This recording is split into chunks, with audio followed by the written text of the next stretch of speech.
నిన్ననే ఇక్కడికి ఉత్తమ్ కుమార్ రెడ్డి వచ్చిపోయినట్టున్నాడు. నిన్న ఉత్తమ్ కుమార్ రెడ్డి వస్తే కుర్చీలన్నీ ఖాళీ. ఇవాళనేమో 3 సార్లు కుర్చీలు తెప్పించినా కుర్చీలు జాలతలేవు, ఇంకా నిలబడి ఉన్నారు. ప్రేమ అంటే గిది, మర్యాద అంటే ఇది. ఇవాళ కేసీఆర్ నగర్, దీని పేరే. ఇంత మంచి ఇండ్లను చూసి ఉత్తమ్ కుమార్ రెడ్డి కూర్చొని అన్నాడట, అబ్బా గిన్నిండ్లు కట్టిండి ఆ కేసీఆర్. అరే నేను హైదరాబాద్ లో అనుకోలే గింత మంచి గట్టిండి అని ఇడికి వచ్చినాక అర్థమైంది అన్నాడట. ఆయనకే చక్కెర వచ్చింది. అంటే ఇలా ఒక్క విషయం ఆలోచించండి, 2 ఏళ్లలో ఒక్క మంత్రి అన్న ఇటు ముఖాన్ని వచ్చిండా? ఇప్పుడు లైన్లు కడుతురుగా పొంగిలేటి శ్రీనివాసరెడ్డి, ఆయన వెనుక దామోదరాయ నరసింహ, ఆయన వెనుక ఉత్తమ్ కుమార్ రెడ్డి, ఒక్కనెనుకొక లైన్ కట్టిండు కొల్లూరు డబుల్ బెడ్రూమ్లకు. బిడ్డ దోసాలైంది మీ గవర్నమెంట్ వచ్చి, ఒక్కడన్నా ఇటు ముఖం చూసిండా చెల్లె? ఇటు ముఖాన్ని వచ్చిండా? ఇలా ఆలోచించండి. కేసీఆర్ గారు ఆనాడు మాగంటి గోపి గారు మనకు డబుల్ బెడ్రూమ్లు ఇచ్చారు. ఆ గోపన్న ఆ కేసీఆర్ అన్న డబుల్ బెడ్రూమ్లు ఇచ్చారు మనకు. మరి ఈరోజు దురదృష్టవశాత్తు గోపన్న చనిపోయిండు. గోపన్న చనిపోతే పెళ్లి కాని 2 ఆడపిల్లలు ఉన్నారు, చిన్న కొడుకున్నాడు. ఆ కుటుంబాన్ని వదిలేసుకుంటామా? బీఆర్ఎస్ పార్టీ వారి గోపీనాథ్ గారి సతీమణి మాగంటి సునీతమ్మకు టికెట్ ఇస్తే ఈరోజు కాంగ్రెస్ వాళ్ళు ఎట్లా మాట్లాడుతుండ్రో మీరు చూస్తున్నారు. ఆ అమ్మాయి భర్తను కోల్పోతే ఎవరికైనా దుఃఖం రాదా? అంతా 2-3 నెలలు అయింది. ఆ బాధలో దుఃఖంలో సునీతమ్మ కన్నీళ్లు పెట్టుకుంటే ఆ కన్నీళ్లను కూడా రాజకీయం చేసే విధంగా మాట్లాడుతున్నారు. ఆయన ఉన్నాడు మంత్రి, కాంగ్రెస్ మంత్రి పొన్నం ప్రభాకర్. ఏందమ్మా నువ్వు ఏడుస్తున్నావు, కన్నీళ్లు పెట్టుకొని సెంటిమెంట్ రగులుస్తున్నావు అని మాట్లాడుతుండు. మరి మీ కాంగ్రెస్ వాళ్ళు చచ్చిపోతే మీ భార్యలు ఏడవరా? ఎవరన్నా ఎవరికైనా ఏ భార్యకైనా పెళ్లి కాని పిల్లలు ఉండంగా భర్త చనిపోతే ఆ పిల్లల పెళ్లిళ్ళు చేయాలంటే ఆ తండ్రి లేని లోటు ఎవరైనా పూడ్చగలుగుతారా? కన్న తండ్రి ఉండి ఆడపిల్లల పెళ్లిళ్ళు చేస్తే ఎట్లుంటది? ఆ తండ్రి లేని పిల్లల్ని చూస్తుంటే ఆ తండ్రి లేని పిల్లల బాధ ఆ తల్లికి గాక ఇంకెవరికి ఉంటది అని నేను అంటా ఉన్నా. ఆ తల్లిని పట్టుకొని కాంగ్రెస్ వాళ్ళు ఎంత దుర్మార్గంగా మాట్లాడినరో ఆడబిడ్డలుగా మీకు తెలవాలి. ఒక ఆడబిడ్డగా, ఒక తల్లిగా, ఒక చెల్లిగా మీకు అర్థమవుతుంది ఆ బాధ. ఈ కాంగ్రెస్ వాళ్ళకి అర్థమైతలేదు. దయచేసి ఆలోచన చేయండి. ఇవాళ సిగ్గు లేకుండా కాంగ్రెస్ వాళ్ళు వచ్చి డబుల్ బెడ్రూమ్లలో ఓట్లు అడుగుతుండ్రు. ఎవడో వచ్చిండట, మీకు ఇన్ని ఇస్తాం, అన్ని ఇస్తాం, ప్యాకెట్లు ఇస్తాం, పొట్లాలు ఇస్తాం, సాటకిస్తాం, లోపలికెళ్ళిస్తాం, కిందికెళ్ళిస్తాం, మీదికెళ్ళిస్తాం. చాలా ఆశలు చూపుతున్నట, ఆశలు బాగా చూపుతున్నట. మనకు గంత నియతుండదా చెల్లె? అన్నం పెట్టిన కేసీఆర్ అన్నని మర్చిపోతారా మీరు? మర్చిపోతారా? మర్చిపోతే మనుషులమైతామా? ఒక్కసారి ఆలోచించండి. ఇదేంది 40 లక్షలు 50 లక్షలు పెట్టినారు ఆ ఇల్లు, ఒక్క పైసా ఖర్చు లేకుండా, పైరేవి లేదు, దండం లేదు, దరఖాస్తు లేదు. కేసీఆర్ గారు నిజాయితీగా మిమ్మల్ని సెలెక్ట్ చేసి మాగంటి గోపన్న మన కేసీఆర్ గారు ఇంత చక్కటి డబుల్ బెడ్రూమ్లు ఇచ్చారు. ఏనన్నా కలనన్నగన్నారా చెల్లె మీరు? కలలోనైనా ఇటువంటి ఇంట్లో ఉంటాం, జీవితంలో ఇంత మంచి ఇల్లు మాకు దొరుకుతుందని మీరు కల కూడా కనుండరు. ఆ కల కేసీఆర్ నిజం చేసిండు మనందరికి. అటువంటి కేసీఆర్ మనం గెలిపించుకోవాలి. దయచేసి నేను ఒక్కటే కోరుతున్నా, మీ బంధువులు, మీ ఇంటి పక్కన ఉన్నోళ్ళు, అక్కడ మీరు పనిచేసే దగ్గర ఉన్నోళ్ళు అందరికి కూడా చెప్పాలి, మీ ఓట్లు ఎట్లా పట్టాయి నాకు నమ్మకం ఉంది. మీ ప్రేమ ఇక్కడికి మీరు వచ్చి మీ ఆనందం, మీ మద్దతు చూస్తేనే మీ ఇంట్లో ప్రతి ఓటు కారుకే, కేసీఆర్కే నాకు అర్థమైపోయింది. అయితే నేను కోరేది ఒక్కటే, మీ ఓట్లే కాదు, మీ చుట్టాలు ఉంటారు జూబ్లీ హిల్స్ లా, మీ దోస్తులు ఉంటారు జూబ్లీ హిల్స్ లా, మీ బంధువులు, మీ ఇంటి పక్కన్నోళ్ళు, వాళ్ళని కూడా సంధాయించాలి. ఒక్కొక్క ఓటు మన కారు కోసం దేవాలి. రేవంత్ రెడ్డికి అర్థమైంది నేను ఓడిపోతున్నా అని అర్థమైంది. ఇవాళ పేపర్ ఆయన అడిగిండు, ఆయనను ఇది నీ పాలనకు రెఫరెండమా రేవంత్ రెడ్డి అంటే దాన్ని సపోర్ట్ చేస్తలేడు. నేను సమీక్షించుకుంటా, ఓడిపోయినాక సమీక్షించుకుంటా అంటుండు.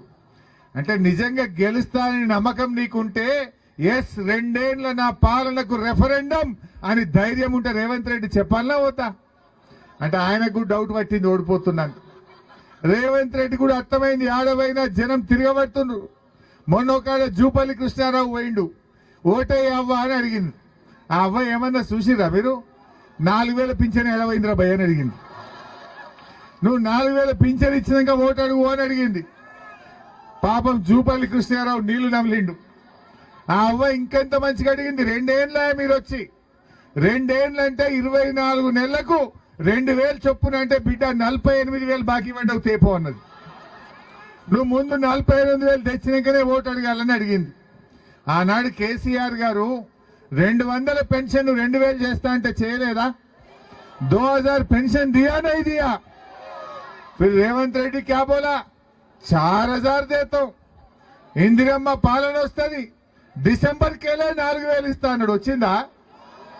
మరి ఇప్పుడు వచ్చి ఓటుకు 3000 ఇస్తా అంటుండట. బిడ్డ 3000 ఇస్తే బరాబర్ తీసుకుంటారు, ఆ 45,000 ఇంకా బాకీ పడ్డు అవి తీసుకురా అని అడగాలి. అంతే కదా? ఇప్పుడు 2000 పింఛన్ అంటే 48,000 రూపాయలు రావాలి. 24 నెలలు అయింది గవర్నమెంట్ వచ్చి. 3 ఇస్తే ఇంకా 45 దేపోరా భయ అని అడుగురు. అంతేనా కాదా? మా అక్క చెల్లెలకి ఏం చెప్పిండ్రు, మహాలక్ష్మి నెలకు 2500 ఇస్తాం. వచ్చిందా? ఎవరికైనా వచ్చిందా? అంటే ఈ 2 ఏళ్ళు అంటే ఎన్ని పైసలు రావాలి అమ్మా? 60,000 రావాలి. 2 ఏళ్ళ పైసలు అంటే మహాలక్ష్మి కింద 60,000 రూపాయలు రావాలి. గా 60,000 ఇచ్చి మాట్లాడాలి రేవంత్ రెడ్డికి. బాండ్ పేపర్ రాసి ఇచ్చినావు కదా, బరాబర్ ఇస్తా అని చెప్పినావు కదా, డబ్బల ఓట్లు వేయించుకొని పిల్లలకు ఉద్యోగాలు ఇస్తా అని మోసం చేసినావు. అక్క చెల్లెలకు మహాలక్ష్మి ఇస్తా అని మోసం చేసినావు. ఆడపిల్లలకు స్కూటీలు ఇస్తా అని మోసం చేసినావు. తులం బంగారం ఇస్తా అని మోసం చేసినావు. ఇంకా సిగ్గు లేకుండా ఓట్లు అడుగుతున్నాడు రేవంత్ రెడ్డి. కేసీఆర్ గారు మీకు కళ్యాణ లక్ష్మి ఇచ్చిండా లేదా? क्या बहन शादी मुबारक मिला नहीं मिला? रेवंत रेड्डी क्या बोला, नहीं शादी मुबारक के साथ 1 तुला सोना भी देता हूं. कहां गए सोना? తులం బంగారం రాలే కానీ బంగారం ధర 150,000 అయితే చేసిండు. కొండెక్కింది బంగారం, కొండెక్కింది. ఇప్పుడు నిన్న ఒక మంత్రి అంటుండు, ఏమైనా తులం బంగారం అంటే ఏ ధర బాగా పెరిగింది ఆడిస్తామంటుండు. మరి అప్పుడు ఎందుకు చెప్పినావు బిడ్డ? కేసీఆర్ గారు ఎలక్షన్లో చెప్పలే, ఓట్ల కోసం కేసీఆర్ మాట ఇయ్యలే. కానీ ఫిర్ भी शादी मुबारक और कल्याण लक्ष्मी केसीआर साहब दिए आप लोगों को. పెళ్లికి సాయం చేసిండు.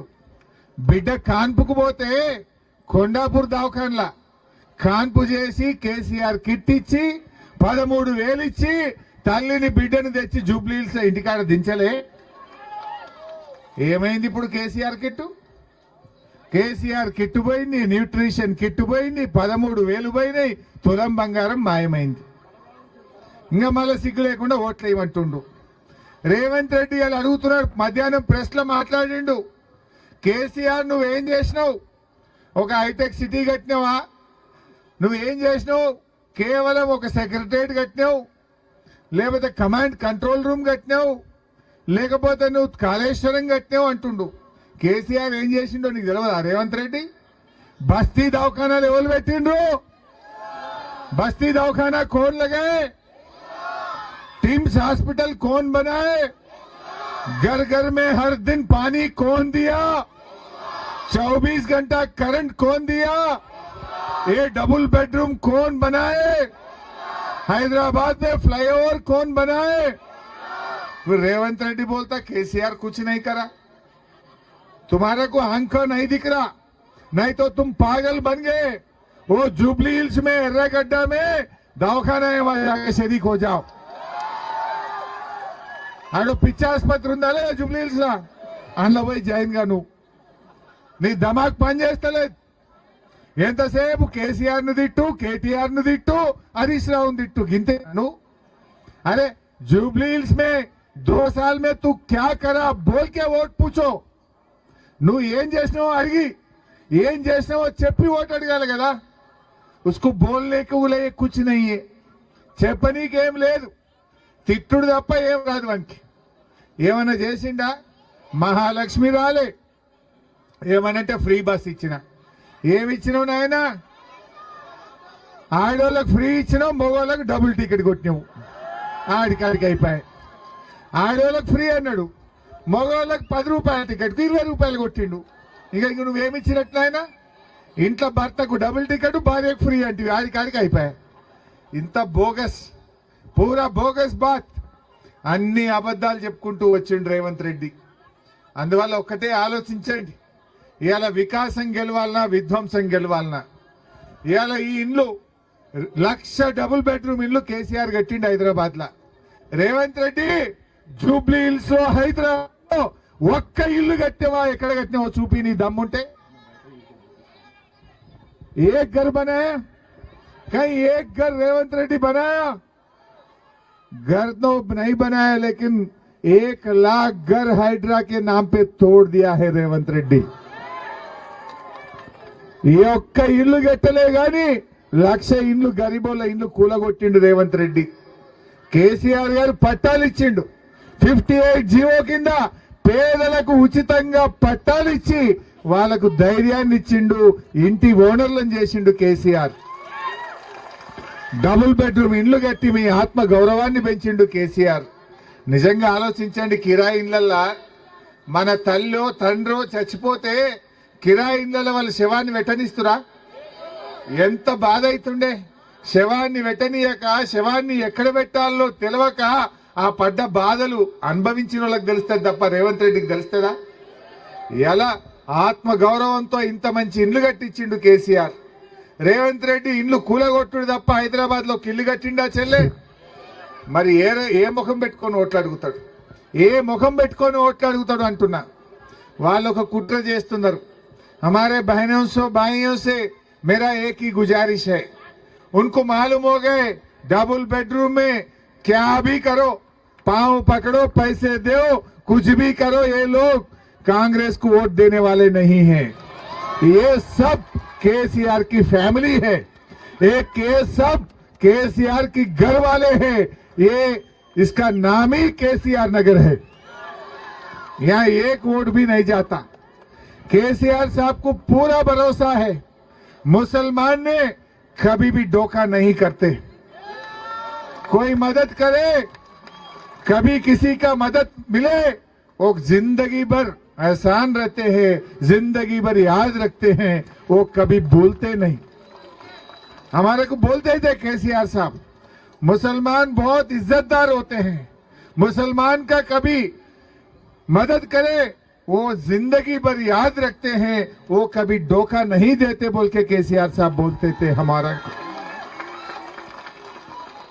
यहाँ 6,700 लोगों को घर मिला है 6,700 मुसलमानों को यहाँ कोल्लूर में डबल बेडरूम मिला है केसीआर साहब कोई मजहब के लिए नहीं देखा केसीआर साहब जो गरीब है वो हिंदू भी होने दो मुसलमान भी होने दो वो मेरा रिश्तेदार बोल के समझा केसीआर बीआरएस सरकार के रिश्तेदार बोल के सोचा इस वास्ते ये कोल्लूर में हिंदू को डबल बेडरूम मिला मुसलमान को मिला सिख को मिला क्रिश्चियन को मिला सब लोगों को केसीआर साहब दिए हैं ऐसा नहीं कि हिंदू को दिए या मुसलमान को दिए बोल के केसीआर साहब कब सोचे भी नहीं చీరలు నీళ్లు बतकम्मा चीरल కూడా बंद అయినాయి रमजान की तोहफा भी बंद हो गया क्रिसमस का तोहफा भी बंद हो गया केसीआर किट बंद हो गया రేవంత్ రెడ్డి వచ్చినాక ఒకటి ఇచ్చిండమ్మా ధరలు మాత్రం పెంచిండు విత్తనాల ధరలు పెంచిండు మోటార్ సైకిల్ రిజిస్ట్రేషన్ ఫీజు పెంచిండు బీర్ ధర పెంచిండు విస్కీ ధర పెంచిండు పేదల దగ్గర దంచుడు కమిషన్లు దండుడు ధరలు పెంచుడు కమిషన్లు దంచుడు ఇంతకు మించి రేవంత్ రెడ్డి ఏమైనా చేసిండా దయచేసి మీరు ఆలోచన చేయండి हमारे अभी रशीद साहब भी बताए रेवंत रेड्डी ने कल क्या बोला? कांग्रेस है तो मुसलमान है, कांग्रेस है तो मुसलमान की इज्जत है, कांग्रेस नहीं है तो मुसलमान नहीं है बोलता। ऐसा बोल सकता? कांग्रेस का पैदाशी कब हुआ? मुसलमान का पैदाशी कब से है?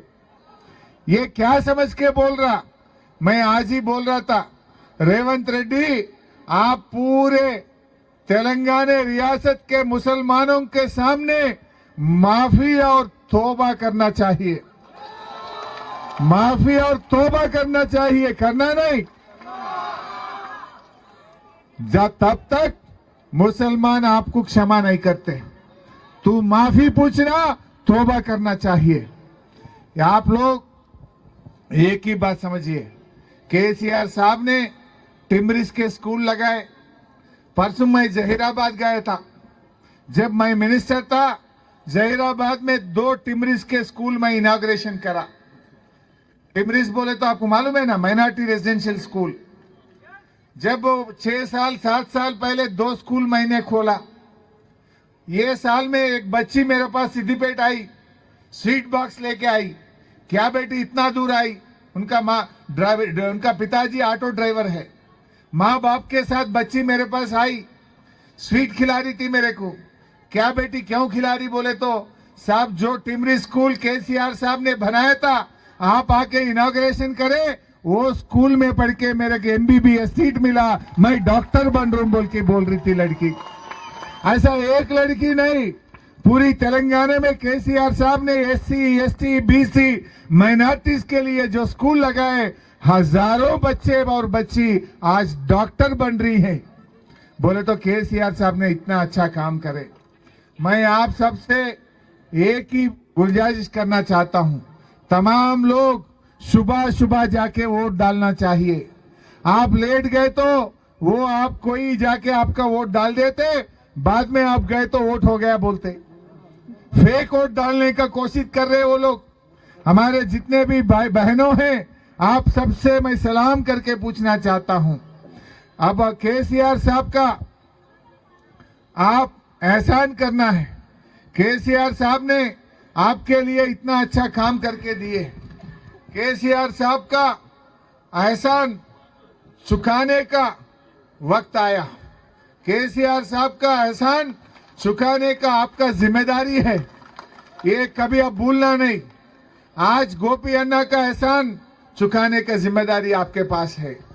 आप लेट मत करो, सुबह 6 बजे निकलना, जाके आपका वोट डालना, नहीं तो आपका वोट कोई और डाल देता। ऐसे कांग्रेस के गुंडे, कांग्रेस के लोग आपके वोट डालने के लिए कुछ वो लोग नया तरीका बना रहे हैं।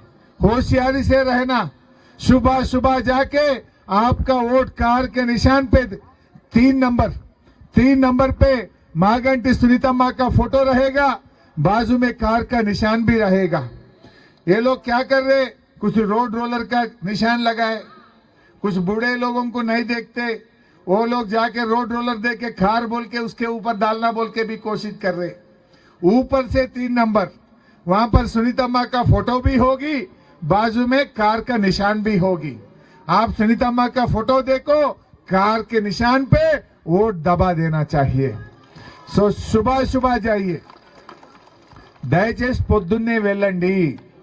ఎవరో వచ్చి కాంగ్రెస్ వాళ్ళు ఆటో పెట్టుడో పైసలు ఇచ్చుడో చేసినా నియత్ తప్పద్దు, మనం నియత్ తప్పద్దు। మనకు సద్ది తిన్న రేవు తలవాలి। ఎందుకంటే పెద్దలు ఏమంటారు, సద్ది తిన్న రేవు తలవాలి అన్నారా లేదా? जिसका खाया उसका गाया, भूलते क्या? नियत रहे तो बरकत रहता, नियत नहीं है तो बरकत नहीं रहता। ఉంటదా బర్కత్? నియత్ ఉంటేనే దేవుడు మనకు బర్కత్ ఇస్తాడు। మాట తప్పద్దు, న్యాయం తప్పద్దు, ధర్మం తప్పద్దు। ऊपर से అల్లా దేఖరా, మీద నుంచి దేవుడు చూస్తుంటాడు। న్యాయంగా ఉండండి, ధర్మంగా ఉండండి। ఓటు అమ్ముకోవద్దు, ఓటును అమ్ముకోవద్దు। మీకు మంచి చేసే వాళ్ళకు మనం ఓటు వేయాలి। బీఆర్ఎస్ కు వేసిన ఓటు ఎప్పుడు చెడిపోలే। ఆనాడు తెలంగాణ ఉద్యమంలో ఉప ఎన్నికల్లో బీఆర్ఎస్ పార్టీకి ఓటేస్తే తెలంగాణ రాష్ట్రాన్ని సాధించిండు కేసీఆర్। ఈ జూబ్లీ హిల్స్ ఎన్నికల్లో మీరు కారు గుర్తు కోటేస్తే ఈ తోలు మందమైన ఈ రేవంత్ రెడ్డి ప్రభుత్వం తొవ్వకొస్తది. ఆ తొవ్వకొస్తేనే మీ అందరికి మహాలక్ష్మి వస్తుంది, మీకు 4000 పింఛన్ వస్తుంది, మీ పిల్లలకు ఫీజు రియంబర్స్మెంట్ పైసలు వస్తాయి. ఈ తోలు మందం సర్కార్ తొవ్వకు రావాలంటే జూబ్లీ హిల్స్ లో కారు గుర్తును గెలిపించాలి, బీఆర్ఎస్ పార్టీని గెలిపించాలని కోరుతా ఉన్నాను. ముఖ్యంగా ఇక్కడ సమస్యలు ఉన్నాయి. ఇక్కడ నీళ్లు గాని, మన కరెంటు బిల్లు గాని, ఇక్కడ డ్రైనేజ్ ఇష్యూలు గాని, వాటర్ బిల్లు గాని, ఇవాళ చెత్తకు సంబంధించిన సమస్యలు ఉన్నాయి. నిజంగా బీఆర్ఎస్ ప్రభుత్వం ఉంటే ఈ సమస్యలు ఏవి ఉండేవి కావు. నేను మీ అందరికీ హామీ ఇస్తా ఉన్నాను, తప్పకుండా సునీతమ్మను గెలిపించండి, అసెంబ్లీలో మాట్లాడి మీ సమస్యలన్నీ పరిష్కరింపజేస్తాం. మీ సమస్యల్ని పరిష్కరింపజేసే బాధ్యత నేను తీసుకుంటా. పోయినసారి మీరు ఇఫ్తార్ పెట్టుకున్నారు, मैं नहीं आया क्या? ये कांग्रेस वाले कोई नहीं आया. हमारे सरकार गए तो भी मैं यहाँ इफ्तार के दावत में आके आप सबसे मिलके गया, दावत इफ्तार में मैं शामिल हुआ. ये कांग्रेस वाले आज आया, फिर कल के पास कोई नहीं दिखता. ये सोमरेड्डी रहता, ये श्रीकांत गौड़ रहता, ये आदर्श रेड्डी रहता, हमारे रामूलाल गौड़ साहब रहता. यही लोग आपका सेवा करते, यही लोग आपका मदद करते, यही बीआरएस पार्टी आपका मदद करते. అందువల్ల మీ సమస్యలు తప్పకుండా మేము పరిష్కరిస్తాము. మీరందరూ కూడా కారు గుర్తుపై ఉదయాన్నే వెళ్లి ఓటు వేయాలని కోరుతూ అందరికీ నమస్కారం. జై తెలంగాణ.